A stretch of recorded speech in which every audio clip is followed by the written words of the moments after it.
Welcome to this edition of Peak Performers Podcast with your host, Thor Conklin. Thor will be sharing the necessary tools, strategies, and psychology you'll need to become a peak performer in any area of your life or business.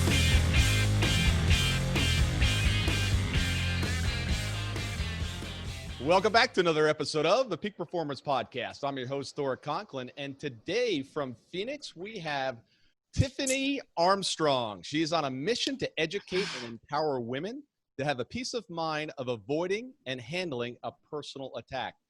And if you're listening today and you're not a woman, I will tell you the things that are going to come out in this interview are very applicable to men as well. I'll share that story in a moment as we dive in. At 20 years old, she fought off an attacker using only 3 basic techniques that she knew. Her attack lit a fire within her, and she did not stop until she earned 2 different second-degree black belts in street-smart self-defense. Tiffany has been speaking and educating on both the techniques and the mindset of self-defense over the last 20 years. And I know also that you joined the family business, which is a locksmith business. I did. And what I love about this, and I want to get into this a little bit later, is you found a way to market that business by really making it important to the consumer of, look, how do you protect your home using locksmith technique, and ways to avoid and not to be the target of the burglars. Absolutely. So that's great. And you do the same thing in your self-defense work. So welcome to the show. I guess we should start with, what happened? Tell us a little bit about the attack. Yeah, absolutely.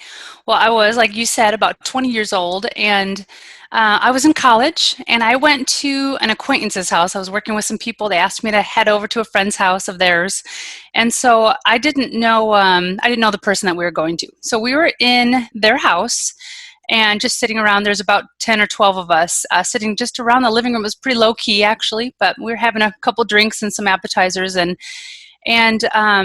so we're sitting there for, I think, about an hour, just enjoying ourselves, and in comes the front door, just flying open, and I turn around and look at the person, and he's about, probably, how tall are you, Thor? 6'4". All right, so he was 6'4", exactly. So oversized sweatshirt, looked like he was on drugs. But because it was an acquaintance's house, I had no idea who belonged there or not. So he looked on drugs. I mean, you could tell, so my flags went up, but just, I wasn't sure if it was like the brother coming home, for example. So I didn't know anything was wrong until I turned around and saw the looks on everybody's faces. And they all knew that this man did not belong in the house. Nobody knew who he was. Within seconds, he came walking around the couches, past several of my friends, just landed on the couch with me, stuck his hand right down my shirt and started licking my neck. He was there about 8 seconds is what we kind of talked about. So the worst part for me, though, and this is just the start of the attack because it gets more intense a little bit later, but nobody moved. Everybody froze. I just kind of peripheraled everybody, and everybody was just absolutely frozen solid in fear. And one of them was my good buddy. I still am in contact with him, but he was a 4th degree black belt at the time. And he still froze in fear, which is a little tangent I take, but that's one of the reasons I talk so much about mindset and training your nervous system to overcome your own fear response, because you can learn every single technique in the book, but until you truly understand how to overcome your own fear response, all those techniques may be rendered useless. So, but getting back to the story, so everybody froze, and I didn't know if he had a weapon on him, what the story was. And so I just, I always say your mind is your most powerful weapon. Well, I started to try to see if I can get him to go. So I just kind of tapped him back and said, "Hey, look, guy, it doesn't really look like anybody knows you here." And he just kind of stared at me awkwardly. And I said, "But we have a ton of food and beer we could send you on your way, like with a care package." I didn't say care package, but I was willing to make him a care package if he wanted it. So anyway, he took us up on it. He started shoving the beers in his sweatshirt and literally walked out with a plate of food, was just heaping with food. And I was like, fantastic. So he left, and that was the first part. So we went around and obviously locked all the doors and did all that. And somebody asked, it wasn't me, but somebody asked if the windows were all locked. And they said, yeah, they definitely are locked. We never unlock our windows, is what this guy said. And it was it was his parents who owned the house. So anyway, we being young kids did not call the police. I don't know. I still don't understand why we didn't, but either way, we didn't call the police. We were out in the boonies, the farmlands of Wisconsin, and we just thought this guy just wandered to the wrong place, and we got him out. So, I think about a half an hour later, and the time frame gets a little foggy for me, but there's this big living room where we were at, a long, narrow hallway, and then the kitchen. So I was on my way to the kitchen, and there's a bathroom in that hallway. And as I'm walking down that hallway, these hands just pop out, pull me in to the bathroom, shut the door, and it was him. He had gotten back in the house. Wow. And he started slamming me up against the door very, very aggressively. If you can imagine your size man doing that to me, there's a lot of power behind it. And his fingers were gripping me so tight they were literally in my skin. He was just the real deal and saying every bad thing you could say to somebody. So I think he was mad. I'll get to that in a second. But anyway, so he had slammed me up against the door, but just 2 weeks before that, I was in a cardio kickboxing class. I weighed a lot more back then, and you and I are into fitness like that together, where we have our goals. But back then I was into cardio kickboxing, and the owner of the dojo came in for literally 5 minutes and showed us 3 little simple self-defense moves. That was all I knew. So I had learned that 2 weeks before, and then all of a sudden I'm faced with this attack. And all that was popping through my head were, what were those moves? Because I had never practiced them, but I just wanted to understand the concepts. And so what popped through my head was, okay, I need to get him off of me and just strike at one of his vulnerable areas. That's all I could think about. So the 3 things I did was I got him out of my grips with a breakaway move. And then you're supposed to distract the person low, like kick at their leg or kick at their shin or stomp on their foot, because it has them kind of jump back and bring their head towards you. And then I just threw up a palm to his face, and it actually happened to break his nose. I didn't find that out till a lot later, but I was like, oh, it worked, you know what I mean? But he, so his head snapped back, and he was on drugs. I honestly don't think he even felt the broken nose. You know how that goes? Yep. But his head snapped back, he lost his balance, and it was just enough for me to get out. So then right at that time, my 4th degree black belt buddy was walking up the hallway, and nobody heard me or anything because they had music playing. Yep. So, but he saw the blood down my arms, and so he said, what happened? And I said, he's in here. So he went and grabbed the door, and we called the cops, and they came, and this guy had a warrant out, 3 warrants out for his arrest. The one was attempted homicide, and 2 were rapes that he had committed. So he was for sure the real deal kind of guy. And so he went to prison, and I got away from him. So it was quite a success, but because I had no belts, I wasn't even martial arts at the time, but that's what lit the fire under my butt to go get my 2 different 2nd degree black belts, because it was I just knew I had to, first of all, learn what to do for myself, but I had to teach it. And the biggest piece that I took away was that we found out later that he had been casing the home. Even on his drugs, when I say casing the home, he was outside the window for 30 minutes to an hour watching us, and we didn't know. And he ended up choosing me out of everyone there. So he told the police, yeah, I pegged her. So I started digging into the field of victimology to understand how attackers choose their victims, what do they look for in a victim, all that. So that is where a lot of my mindset training comes from, because I've really melded a whole bunch of different types of martial arts together in my teachings, because it's not just one, they all have their strengths, so just from that I've studied all those different things, but also I love the mindset pieces of each of them too, and then asking police officers and things like that, like how I needed to understand how they're choosing people, so it's a big piece for me. That was so important. I was listening to some of your content, and first of all, how tall are you? I'm 5'4". You're 5'4". Okay, you look much bigger. I don't. That's interesting that you're 5'4". If you told me you were 5'11", I would have thought it's interesting, because the way you stand and the way you present yourself, you look like you have serious height. And it's funny because there's a picture. If you're listening to this on the podcast, you can't see it, but behind her, she's kicking up in the air, and she's kicking up to like 5'8". How do you actually kick? 6 feet? I can get to 6'1", is I think where we're measured to. Yeah. I mean, it's like vertical. It's dangerous looking. But here's the thing that's important here. And look, what we do here is we interview peak performers. And this is an area that you need to have some sort of mastery in. I don't care if you're a woman. I don't care if you're a man. I live in Georgia. I have a carrying permit, a concealed weapons permit. And a lot of people I know ask about it. It's like, hey, should I get one? And it's always a question of, well, first of all, if you do not know how to use the weapon, that is a really, really bad idea because you're just going to give them the weapon. And look, you're not always going to be walking around with a weapon to protect yourself with. So understand the mindset to avoid being the target, and then also a couple interesting and easy techniques. And the first one I want to talk about, what I thought was just brilliant, is you teach a technique about striking an opponent in the throat. And I guess that's always concerned me. Is like, I don't want to kill somebody. If I'm in a situation, and I'm a big guy, I'm 6'4", I can scrap pretty good, but it's much easier, much nicer if one quick blow somewhere would just diffuse the situation. So would you demonstrate that and explain for those that are just listening? Absolutely. And just to preface it too, there are so many different techniques out there, and my goal is to keep it as simple as possible so you can pull them in the moment. But a throat strike can be a devastating blow, which I'm about to explain. But I also teach a whole bunch of different things of if somebody's just getting a little handsy, you need them off you, or you need to diffuse the situation. So you're right. So it's easier. So I'm prefacing this. This is one if your life is truly in danger. That's all I'm saying. All right. So I'm glad I'm not there for demonstrations. Yeah. Well, Thor, we need to fly you out.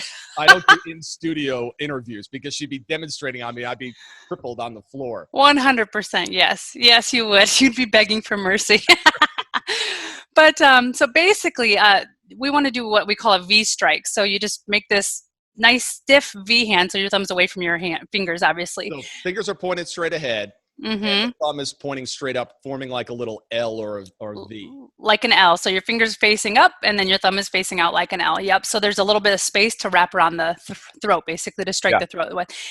The biggest mistake I see is that people just kind of keep their hand floppy, and I don't know why that happens. You thinking like your adrenaline's going, you'd stiffen up. It doesn't happen sometimes in real life. So we need to stiffen up that hand all the way to the point. Yeah, all the way up to the point where you feel your muscles up to your elbows. So you have to have strength and flexing. So show your bicep, basically. And then what we want to do, there it is. Good bicep. I think mine might be bigger, Thor. I'm not sure. I heard that you beat the military men in a push-up contest. I'm not challenging you in any martial arts contest. That's good. It's good for the ego. Right? No? Okay. So, yes, it is.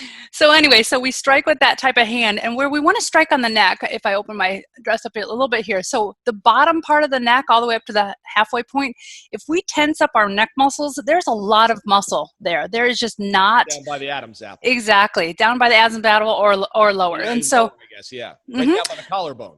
Exactly. And so up a little bit right to the Adam's apple is also a good striking point, but the most vulnerable on the neck is actually at the back of the chin, right where the neck starts. So up at a 45-degree angle right at the top. And so if you hear me talking, that just affects my voice a little bit if I'm tapping lower on the neck. But the second I tap higher, you can hear the difference. Yep. It's because we're so much less protected up there. And it's at the top, our trachea or our windpipe, basically. That's our breathing tube. Like so our tonsils are. Exactly. You were feeling if your tonsils were swollen. So you want right underneath the chin. Yeah, very exactly. Soft. It's very soft and very vulnerable. And what happens, that trachea, it only takes 4 pounds of pressure, 5 pounds of pressure to crush a trachea.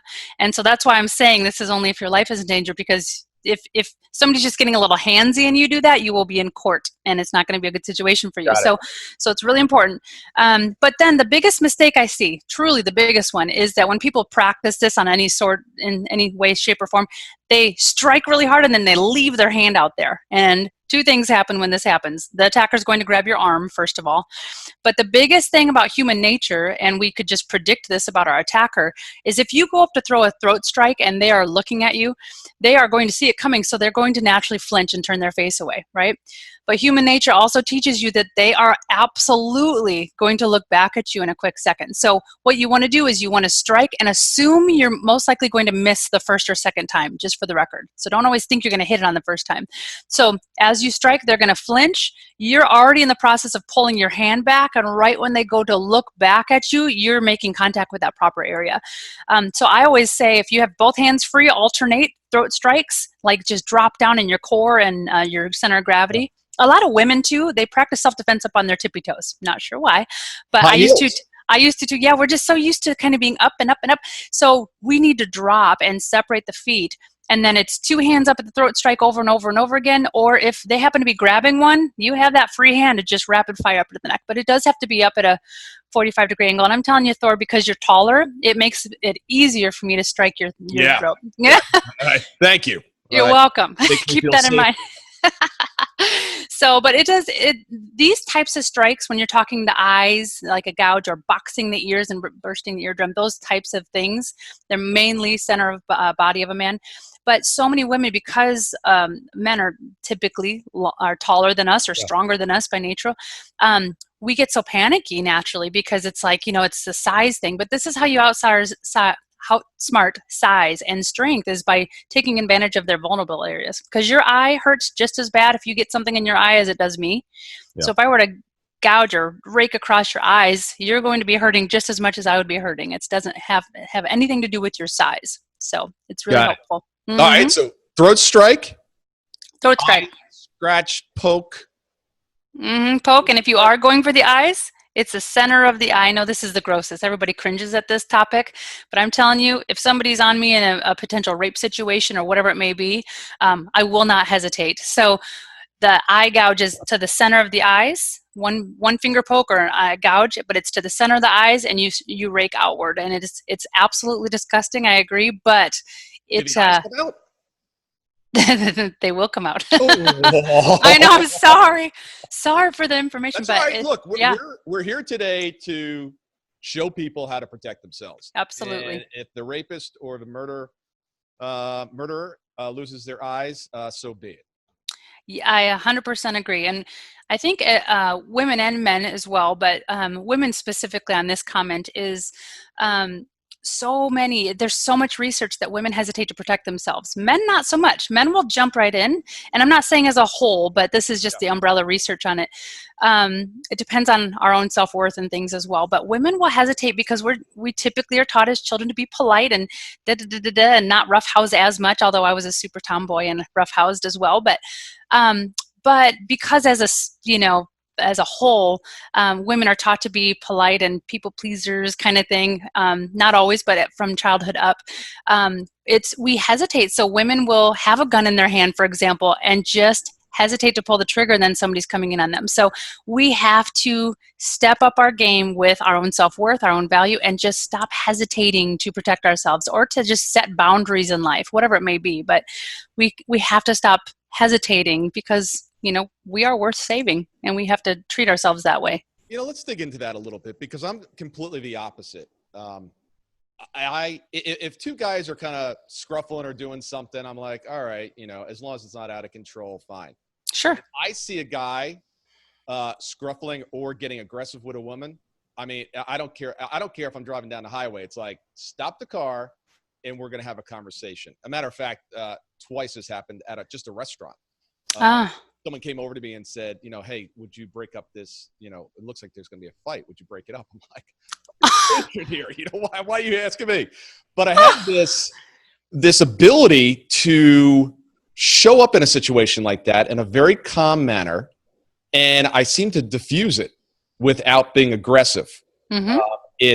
This is going to end, or nicely, or you're going to get dragged out the front door. So I put myself in the middle of those situations, and to this day, fortunately, I've not gotten stabbed or shot. But I put my body and my nose probably where it is not welcomed at times. But it just automatic. I can't prevent it. It's just like I see it, right. And it's like boom, I'm in the middle of it, and it's going to end. Mm-hmm. I love that. What is the difference of men and women? Because what do we have? We have fight, flee, or freeze. Freeze. Mm-hmm. Freeze. Yep. Fight or flight, and then the freeze. Yep. Exactly. And look, in certain situations, all of those make sense. Mm-hmm. Shouldn't always fight. Shouldn't always freeze. Well, freeze probably isn't a good one for any. Yeah. Never. A bear attack. Yeah, bear attack. Yeah, when you play dead, only for the Grizzlies though, not the Black Bears. You got to know what bear it is. I know. How do we get the public to not freeze and to fight back how do you train your students to do that? Mm-hmm. Well, you are one of the people who I try to get people to that point where they will take a stand for something. You have to assess the situation. If there's a gun Yeah. flying, you might need to, unless you really are trained in gun defense, you know what I mean, call the cops instead. But you see those videos in New York, for example, and somebody's literally getting accosted right there on the street, and people are just with their briefcases walking by, and it is just, it's just nobody wants to get involved. So one of the things, if you're on the receiving end, real quick, is the word. We've heard this before. But the word "help," the psychology of it makes people go away.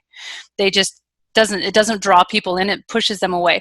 The words "fire" is something that just draws people in. So that's just an initial start if you're on the receiving end of an attack looking for some help. But as far as not freezing, involving yourself in another person's situation, it truly just, you have to go with your gut and your assessment. I have also broken up a couple of situations as well, where I stepped in and I did assess the situation very cautiously. But I came in with some confidence and said, I'm trained in this. I don't think you want to be on the receiving end. Just to put some confidence out there, so they're like, I don't think I want to be on the receiving end of that kind of thing. Because being a petite woman, you just got to do that. They might laugh at me. Yeah. Just do that kick thing. It was like, I'm out of here. Should I just carry that around with me at all times? Absolutely. This is what I'm capable. Yeah. But yeah. So as far as training my actual students and to overcome their own fear response, I actually work with my Hawaiian healer, of all things, to rewire the nervous system. And so I actually have some meditations that I've created, so because some people have PTSD from previous attacks, or some people have just a massive fear of home invasions, which I used to have. I saw a hypnotist about it, and then I've also worked with my Hawaiian healer to literally just retrain my nervous system. So now, instead of freezing when I think somebody might be in the house, I poof up and I'm ready. You know what I mean? So there's a huge difference. So I train them that way, but also just the simple little things, like a simple thing they could do daily. If they are, you've seen those YouTube videos where people are getting pranked. This is the easiest thing to explain. So some people cave and fall on their back and just scream when they freeze. And then other people just poof up and jack the person in the face without, it's like passes our brain. I mean, it just is so ingrained in those people. It's their automatic response. So if they ever get startled, or even when they're watching a scary movie, is actually a great time to start training your nervous system to shift. Because let's just say somebody pranks you and your natural instinct is to like freeze or cave, and not a resourceful way. What I say is, the second that happens, the second you're aware of that, poof yourself up. Not that you need to go attack the person who just pranked you, but poof yourself up and shift into that confidence. Practice. Because practice over and over. Same thing in a scary movie, when you feel like something's coming and you're like, be like, okay, I know what's coming. I'm ready for it. You know what I mean? And it's a simple little trick to start to overcome your own fear response in that way. Yeah, I don't like scary movies. I usually close my eyes, Oh yeah, I'm a big baby when it comes to scary movies. Yeah. Okay. Good to know. Noted. Yeah.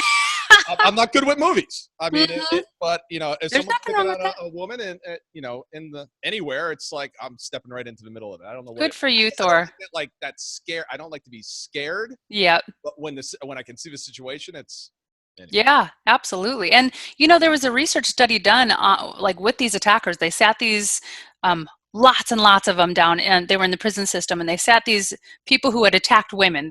They were convicted criminals, and they had them watch a video of people walking down the busy streets of New York. This is one of the biggest studies done on this specific thing. And they said, okay, I want you to tell me exactly who you'd pick out as a victim. And so they'd be like, oh, that person, that person, that person.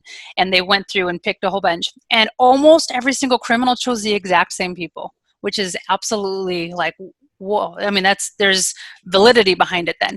So then what they said was, the way they chose them were three basic things. But one is that the person was distracted, which is exactly what we all assume.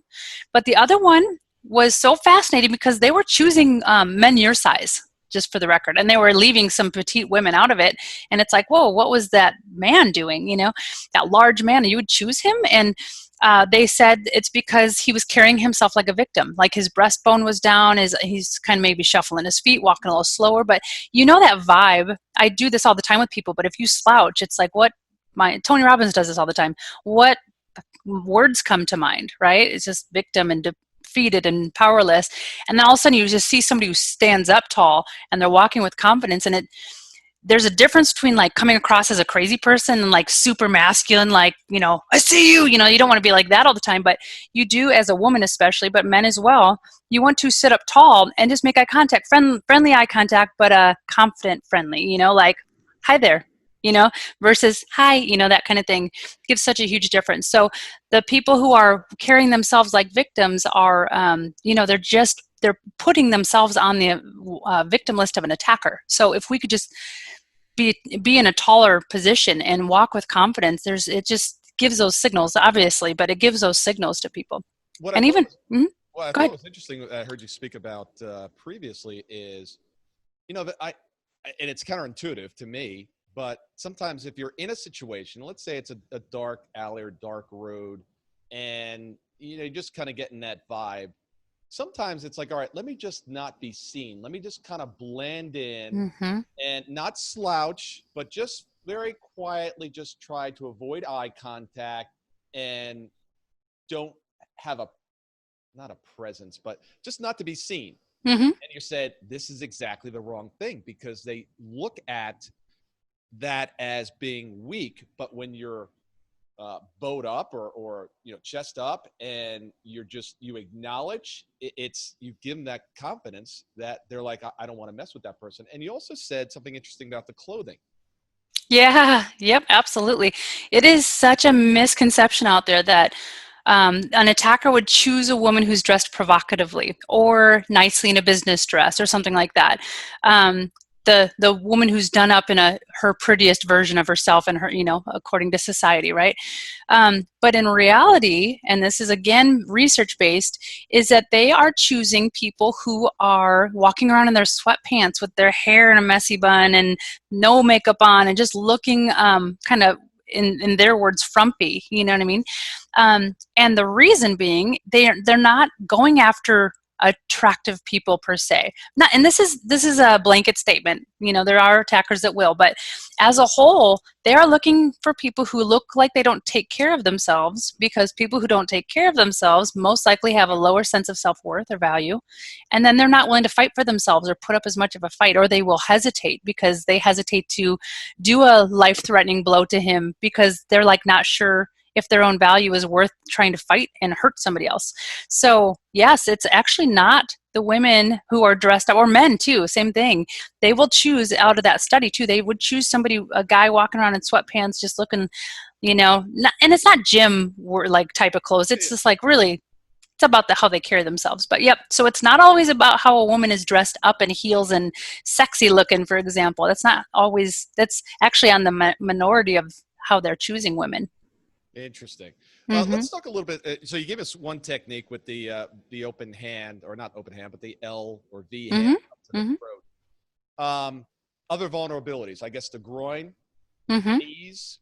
Tell us what are two more techniques? Yeah, absolutely. Well, I know we're kind of teasing about this kick up here, but I actually, self-defense wise, never teach to kick above the waist, because unless you really know what you're doing, your foot coming up, they're going to grab. So when we're talking low body, I'm going to talk about the groin for a minute, because there's a couple things to think about with this. There's a lot to think about. For you, there's a lot. For me, it's very simple. But a couple of things is that, especially if a man's wearing jeans, and it can be a little trampoline-y in the pants, right? And so sometimes you go to strike and they have almost this built-in trampoline that's not going to get you all the way there. So it's something to think about. But the other two things is that no man is going to just stand there with his legs apart and be like, go ahead and knee me right in the groin. It's just not ever going to happen, because men are wired from very early childhood. After they get hit there one time, they're like, that was the worst pain I've ever felt. So they are wired to protect it, and so protect their groin. And so they will typically instinctually be hiding and moving so you avoid it. So it's not always the easiest target. And then the last thing is that all my seminars, I've been teaching this for 20 years, and we ask the question, where would you want to strike first? And all the women, in the groin, they just all do that. Well, men know this too, right? And so women, it's kind of like we've given our playbook away in a sense, but men are expecting us to want to strike there. So actually, I usually would distract low. So I would go in for maybe a knee to the groin as a distraction. If I happen to hit him there, that works. But basically, I think in twos real quick, if you, like for you especially, if I wanted to do a really good strike up to your face, I would distract you low with something. I would kick at your knee, and maybe I would break your knee. Who knows? But I would kick at your knee, and what that would do is get your body to do this motion. Right. Because you want to pull your knee away from me, right, or your groin or whatever. And so then my actual planned move is something to the upper body, a throat strike, a palm strike to the nose, a hook on the chin, one of those. So you always want to think in twos. It's either high-low, so distract high, do your technique low, or distract low and do your technique high, and keep alternating because the hands are going to go up and down to protect. Right. You know what I mean?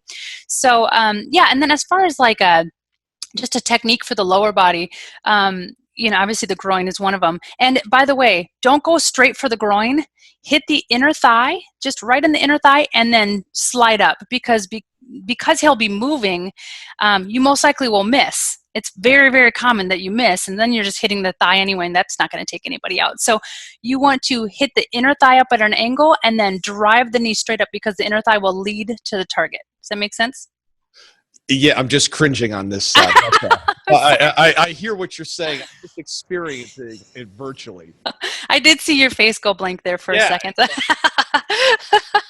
So, but yeah, those are some main vulnerable areas. And then I talk a lot about tools. Like pepper spray is one of my favorite tools. If somebody has a gun, please learn how to use it and practice.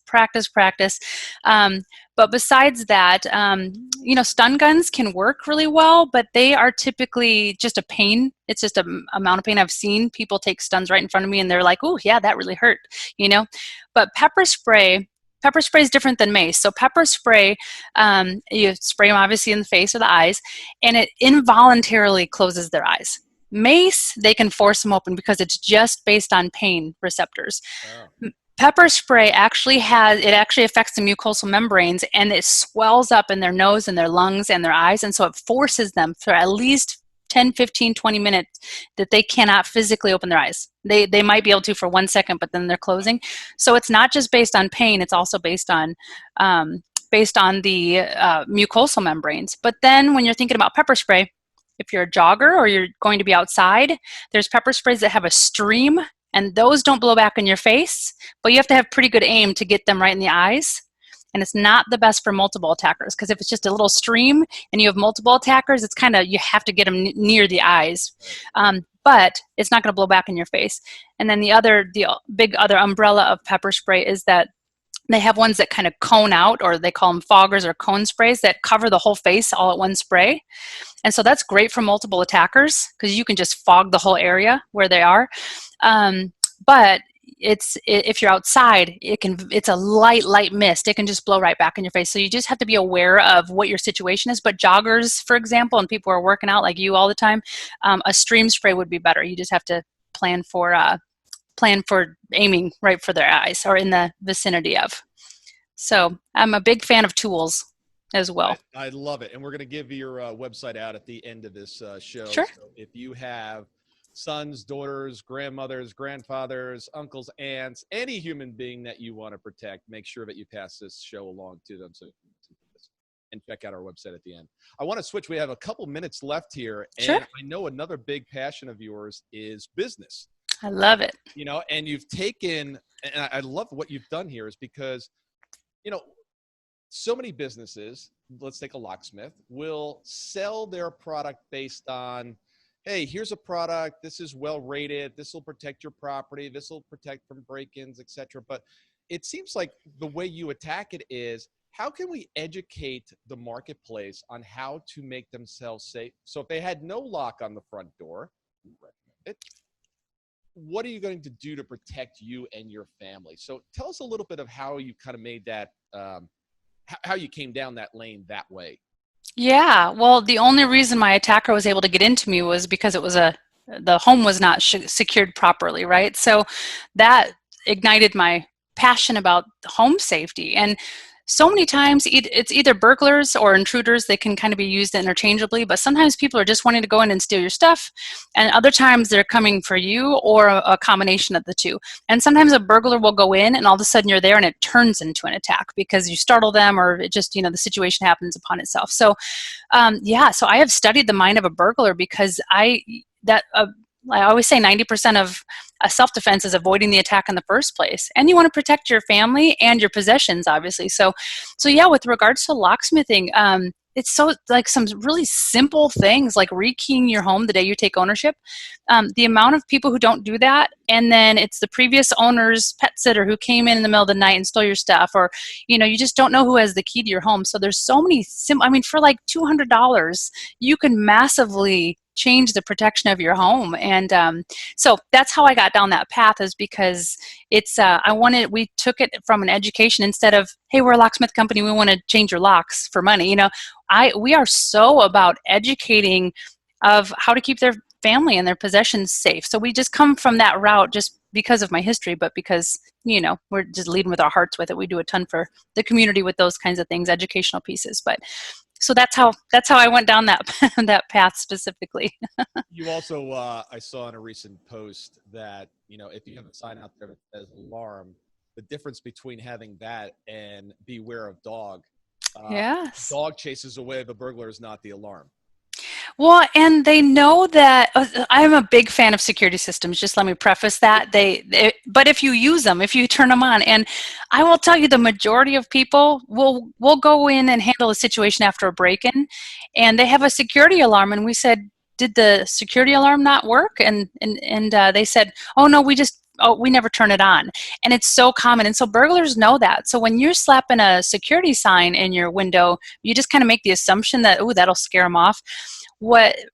Again, research-based, what research shows is they are actually more deterred by a beware of dog sign in your house than a security alarm. First of all, because the security alarms are not being set all the time. And second of all, dogs are very unpredictable. So if they are going in and you're having a dog, so some people will actually get motion sensor dog barking machines. I don't even know what you call it, to be honest with you. But at the front door, when somebody approaches the front door, they don't even have a dog in their house, but it's a woof, woof. It's one of those deep, yeah. And so they'll put these in the front and back. Like a lion voice or something. Good luck. You might have a different social services at your house at that point, but yeah. So things like that. Cameras that are coming out now. I mean, very inexpensive.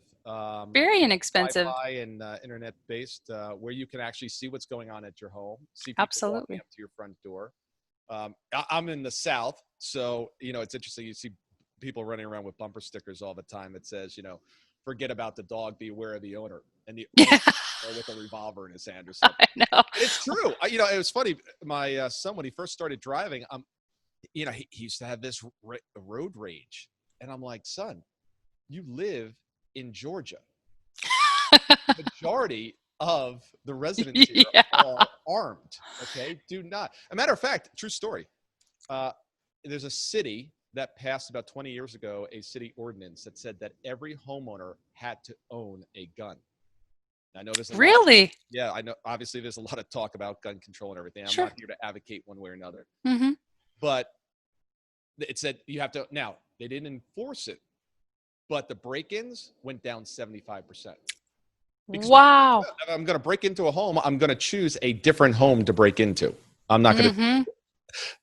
There's this neighborhood or this town, or there's this town. Yes. I'm going to this town. I live in Fulton County, and very interesting. In Fulton County, the police do not pursue for car break-ins.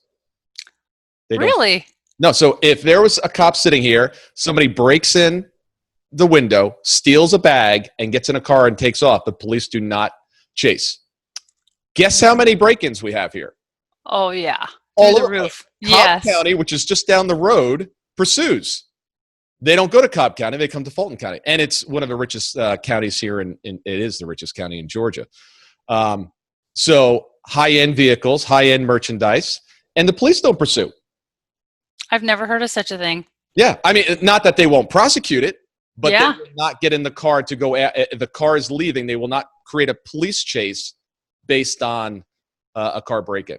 Do they say why? Do they say what the reasoning behind that decision was?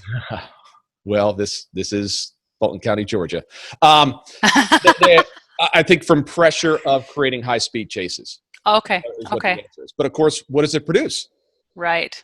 A lot more crime. Absolutely. Yeah. There's 15 break-ins at there's a very exclusive mall right up the street. 15 break-ins a day.